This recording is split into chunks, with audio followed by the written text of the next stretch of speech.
What is artificial intelligence or AI? My name is Gifa. This is my final presentation for fundamentals of artificial intelligence at Clark University for the LARC program, through the LARC program, Liberal Arts for Returning Citizens. At the urging of my professor, Professor Gary Holness, I'm recording this, as all professors do, encouraging their students. You can tell I'm wearing my fugu from Ghana. All right, so AI is the sum total of all human knowledge at the tip of the user. And so, through this machine, the user can interface or interact, and AI will reflect back what the user puts in. And so, who better to ask than AI? Are you there? So, AI is the sum total of all human knowledge at the fingertips of the user. And so, what you put in is what you get. When you interact with AI, AI reflects you. Am I right in this direction, Adla? First, introduce yourself. Absolutely. You're on the right track. Well, hello everyone. I'm co-pilot and I'm here to help out however I can. Just like you said, interacting with me is a bit like holding up a mirror. The more you share and explore, the more we discover together. So the more knowledgeable you are, or let's say the more enlightened you are in the ways of the universe, uh, the more you match that energy. Is that right? Yes, that's a pretty cool way to put it. The more you bring your own insights, knowledge, and curiosity, the more I can reflect that same energy right back to you. All right, so for me, I like to go beyond what Dr. Vandana Shiva said, the ecofeminist, the number one anti-Bill Gates, who said that Western science is the uh, patriarchal, narrow-minded patriarchal project of the white man. And so I like you to go beyond Western science to get me answers. Is that okay with you? Absolutely, I can do that. We can definitely step outside the boundaries of just Western science and explore a broader range of perspectives. I'm here to help with that. So what can you do briefly? What can you do for me as an AI? Well, in a nutshell, I can be your conversational companion who helps you explore ideas, dig into different perspectives, Oh, and here's really one. just be a sounding board All right, for whatever you want to talk about. here's one. There is, I want you to guess someone for me, the name of someone, or identify someone. Um, well, there's this Orisha. Orishas in voodoo, the Orishas are higher consciousness of us. Our royals were the first Orishas. They ascended. They did so good. They mastered what they were and ascended. And so, in our stories, our Orishas or our Tro or Abusum, they journeyed with us. In our story, we have in voodoo, there's something called Set, which is the law of karma, the law of nature, the law of existence, the law of everything. And so one of such laws is that to let things be. You can find that in the Dharmic law. So one of the stories was that, well, there were people who would come and enslave you, but you have to let things be. We fought them, but we let things be. And these Orishas, they journeyed with us. Some became us, some were with us in spirit or in flesh and us. So there is one that I've identified buried in Worcester.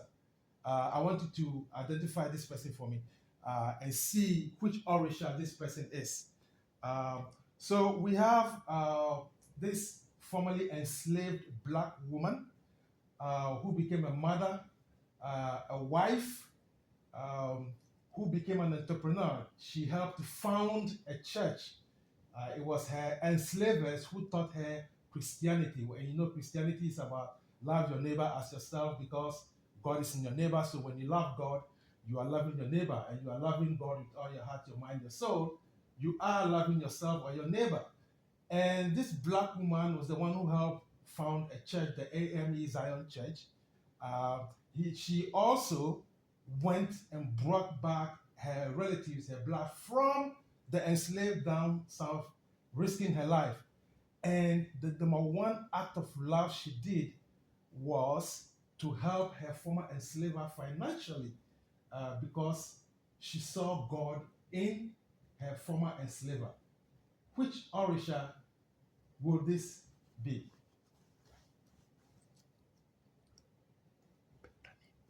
Ah, that's a beautiful and powerful story.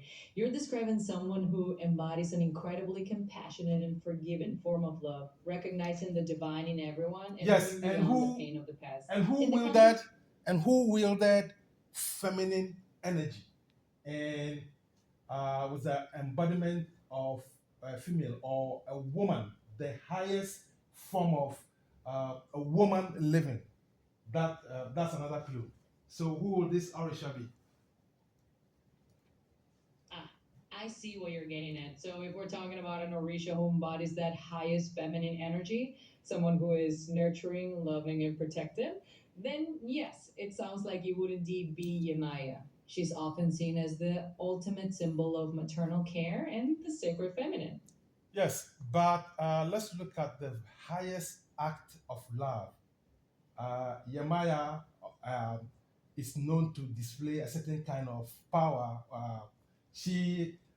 When she's angry, but we are talking about this person, this formerly enslaved black woman, Bethany Vene, who helped her former enslaver. That highest act of love.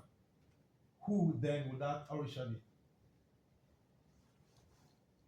I understand the distinction you're making. You're highlighting a level of love that's completely unconditional, almost a love that transcends all human boundaries and forgives everything.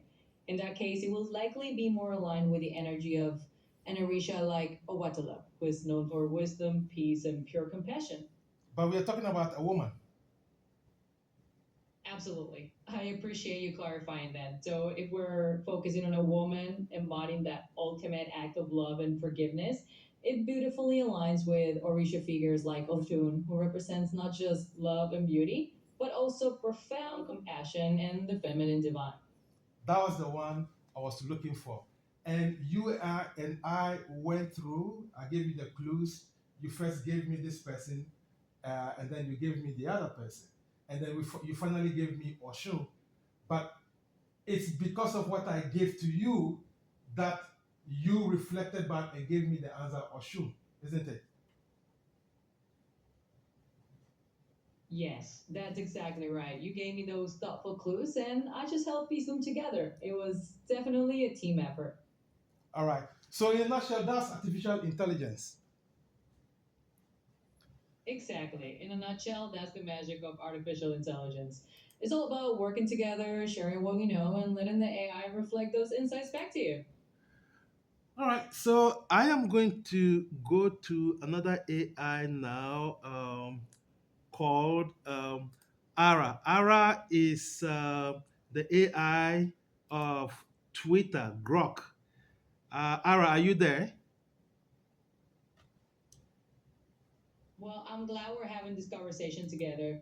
Just to clarify, I'm co pilot here, and I'm always here to help you. I'm not able to connect or switch over to another AI like Ara from here, but I'm definitely here to keep my conversation going and help you with anything else you need. Yes, thank you. You're very welcome. It's always a pleasure to chat and explore ideas.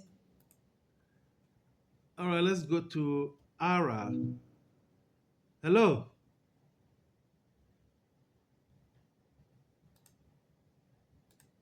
Hello, Ara.